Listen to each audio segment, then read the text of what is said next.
ফ্রেন্ডের বাইক নিয়ে road accident করছে।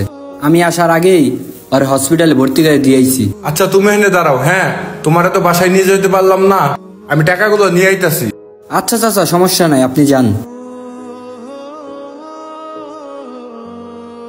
বাবা বাসায় তো টাকা পয়সা নাই বেশি, অনেক অভাবের ভিতরে আছি, তো কিছু টাকা আছে, এটা তুমি নাও আর চিকিৎসাটা করাও, তারপরে যদি আরো টাকা লাগে জানাও। আচ্ছা চাচা, আমি যাই হসপিটালে টাকাগুলো জমা দেই। আচ্ছা বাবা সাবধানে যাও।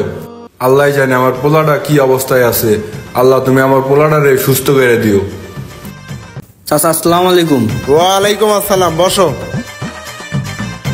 চাচা একটা দরকারে আসলাম। কি দরকার বলো? কেমনে যে কই। আরে কি হয়েছে বলো, সমস্যা নাই। মাসুম রে তো আপনি ভালো করে চেনেন। হ্যাঁ চিনি তো, ও আমার দোকানে কাজ করতো। তুমি যে মাসুমের বন্ধু এটাও জানি। মাসুম তো হসপিটালে ভর্তি আছে, আমার কাছে তো তেমন টাকা পয়সা নাই, আপনি যদি হেল্প করতেন মাসুমের অনেক বড় উপকার হইতো। কয় টাকা লাগবো? লাগবো তো অনেক টাকাই, আপনি 10,000 টাকা দিলে হইব। আমি তো এই মুহূর্তে তোমারে 10,000 টাকা দিতে পারবো না, এক কাজ করি তোমারে 3,000 টাকা দেই, তুমি নিয়ে তোমার বন্ধুর চিকিৎসা করাও। 3,000 না 5,000 টাকা মিল করে দেন, অনেক বড় উপকার হইব আমগরে। কি যে করি। এর রে কামের কাম হয়ে গেছে, টাকা তো দিয়েই দিল। এই নাও এখানে 5,000 টাকা আছে, নিয়ে তোমার বন্ধুর চিকিৎসা করাও। আচ্ছা আঙ্কেল যাই তাহলে আমি। আল্লাহ আরে তুমি সুস্থতা দান করো। এই তো কামের কাম হয়ে গেছে, 40 লাখ না 54 কোটি টাকা ইনকাম করবো এই 3 মাসে। এই বন্ধু দাঁড়া, তোর লগে একটা ইমার্জেন্সি কথা আছিল। কি কথা বন্ধু ক।